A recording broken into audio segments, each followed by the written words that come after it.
श्री कृष्ण अर्जुन से गीता सार में कहते हैं कि क्यों व्यर्थ चिंता करते हो, किससे व्यर्थ डरते हो, कौन तुम्हें मार सकता है।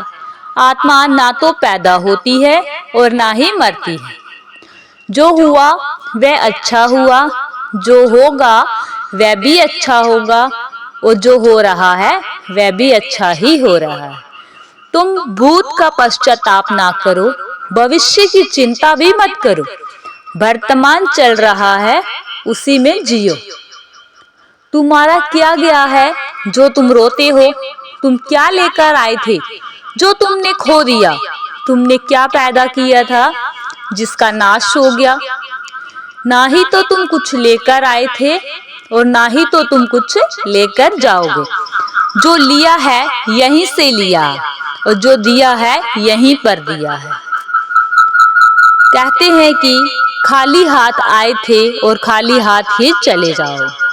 जो आज तुम्हारा है वो कल किसी और का होगा, और जो कल किसी और का होगा ना वो परसों किसी और का होगा। इसे तुम अपना समझ रहे हो और जिसमें तुम मगन हो वो तो तुम्हारा है ही नहीं। बस यही प्रसन्नता तुम्हारे दुखों का कारण बन रही है। संसार का नियम है परिवर्तन। परिवर्तन संसार में आवश्यक है और होना भी चाहिए। ये नियम है परमात्मा का, प्रकृति का।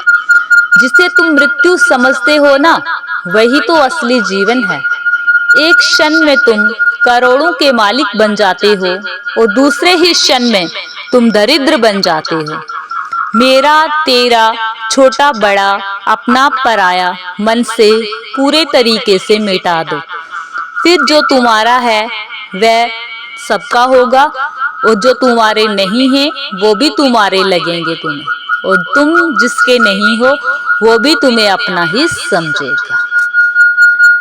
ये अग्नि, जल, वायु, आकाश से बना हुआ शरीर है और इसी में ही मिल जाएगा, परंतु आत्मा स्थिर है। फिर तुम क्या हो? तुम अपने आप को क्या समझते हो? तुम अपने आप को भगवान को अर्पित कर दो। यही सबसे उत्तम सहारा है। जो इस सहारे को जानता है वे भय, चिंता, शोक से सर्वदा मुक्त रहता है। जो कुछ भी है ना, जो आपके पास है, तुम उसे भगवान के अर्पित करते चलो। ऐसा करने से जीवन मुक्त का आनंद अनुभव करोगे। आप समझोगे कि हमें मुक्ति ही मिल गई है। मानव शरीर अस्थाई और आत्मा स्थायी है, अर्थात मानव शरीर नाशवान है और आत्मा स्थिर है। गीता के श्लोक में भगवान श्री कृष्ण ने मनुष्य के शरीर को महज एक कपड़े के बारे में कहा है। भगवान श्री कृष्ण कहते हैं कि ये शरीर आत्मा के लिए एक वस्त्र की तरह है। जिस प्रकार हम वस्त्र त्याग करके पुराने नए वस्त्र पहनते हैं, उसी प्रकार आत्मा भी एक पुराने शरीर को त्याग कर नया शरीर धारण करती है, जिसे हर जन्म में बदला जाता है। इसका आशय ये है कि हमें शरीर से नहीं, उसकी आत्मा से व्यक्ति को पहचानना चाहिए। जो लोग मनुष्य के शरीर से आकर्षित होते हैं या फिर मनुष्य के भीतरी मन को नहीं समझते, ऐसे लोगों के लिए गीता का ये उपदेश बहुत ही बड़ी सीख देने वाला है। भगवान श्री कृष्ण कहते हैं कि जीवन का एकमात्र सत्य है मृत्यु, क्योंकि जिसका जन्म हुआ है उसकी मृत्यु तो आवश्यक है। मृत्यु आनी ही आनी है।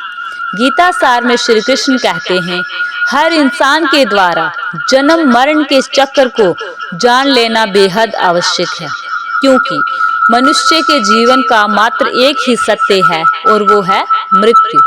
क्योंकि इंसान ने इस दुनिया में जन्म लिया है, उसे एक दिन इस संसार को छोड़कर जाना ही होगा, और यही इस जीवन का अटल सत्य है जो कभी बदल नहीं सकता।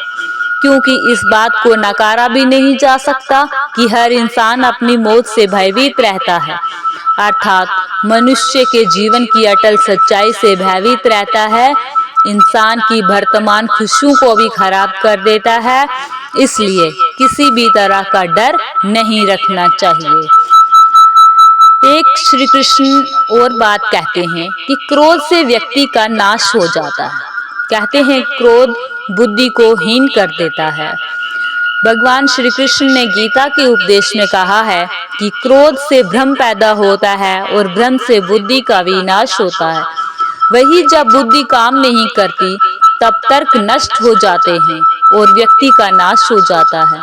इस तरह हर व्यक्ति को अपने गुस्से पर काबू रखना चाहिए, क्योंकि क्रोध से ही हमें शक, भ्रम आदि पैदा होते हैं और इंसान गुस्से में कई बार ऐसे काम कर लेता है जिससे उसे बहुत ज़्यादा नुकसान पहुंच जाता है और वो उस गुस्से के पलों को भुला नहीं सकता। उनमें ऐसे ऐसे स्टेप्स उठा लेता है कि वो कभी सुधर भी नहीं सकता।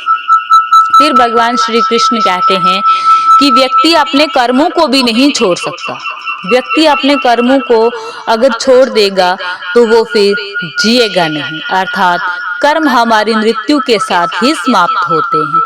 जो साधारण लोग हैं वे समझते हैं कि कर्म से हम पाप और पुण्य करते हैं।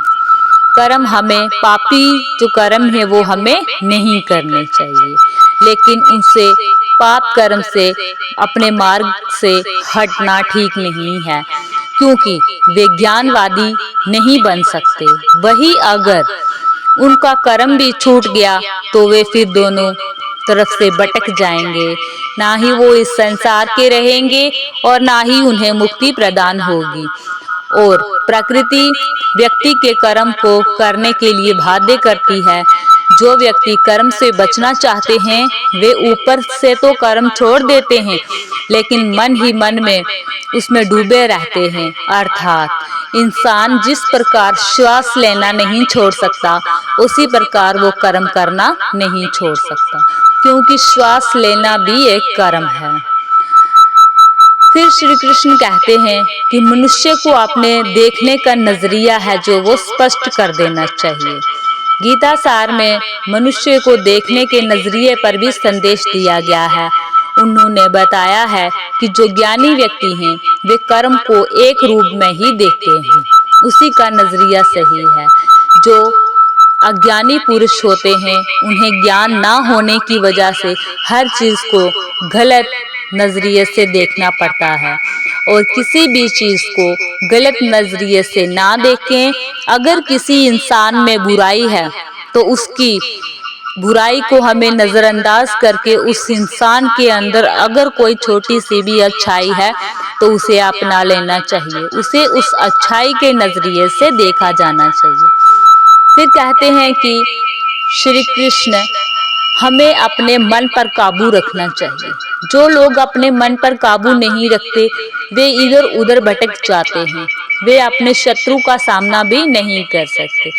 मन व्यक्ति के मस्तिष्क पर भी गहरा प्रभाव डालता है। जब व्यक्ति का मन सही होता है तो उसका मस्तिष्क भी सही से काम करता है, और जब व्यक्ति के मन में गुस्सा होता है तो उसका मस्तिष्क दिमाग काम करना बंद कर देता है और वो फिर अपने मन से ही काम लेता है।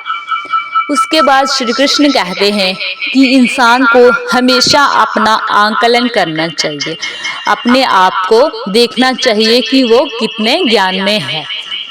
गीता के सार में श्री कृष्ण ने यह भी उपदेश दिया है कि मन को पहले पढ़ें, अपने मन को सुधारें, अपने मन पर अंकुश लगाएं। सबसे पहले खुद का आकलन करें, फिर दूसरों को देखें कि उनमें क्या क्या बुराइयां हैं। अपने मन को समझने के लिए, अपना आकलन करने के लिए मनुष्य को दूसरों के अंदर जितनी अच्छाइयां हैं वो अपने अंदर लानी चाहिए। कहते हैं कि जब तक मनुष्य खुद के बारे में नहीं जानेगा तब तक उसका उद्धार ही नहीं होगा। फिर श्री कृष्ण गीता में कहते हैं अच्छे कर्म करें, और जो अच्छे कर्म करते हो उसके फल की इच्छा भी ना करें।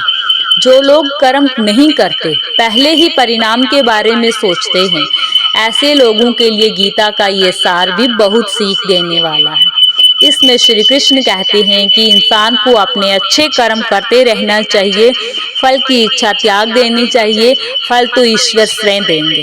हमें पहले ही ये निर्णय नहीं कर लेना चाहिए कि हम ये कर्म करेंगे और इसके बदले में हमें हार मिलेगी या जीत मिलेगी। अगर आपके कर्म अच्छे होंगे, उनमें स्पष्टता होगी, उनमें गहराई होगी, आप अपने मन से करोगे तो अवश्य ही आपको जीत मिलेगी, आप कभी नहीं हारोगे। आप अपने कर्म से खुश रहो, उसे अच्छे से करो, भगवान आपको अच्छी राह पर ही लेकर जाएंगे। दूसरों का दिल कभी मत दुखाएं, दूसरों के बारे में कभी भी गलत ना सोचें, सिर्फ अपने मन में अपने आप को खुश रखें और अपने जितनी भी आपके पास सुविधाएं हैं उन्हीं में खुश रहें, ज्यादा के चक्कर में ना पड़े। जय श्री कृष्ण।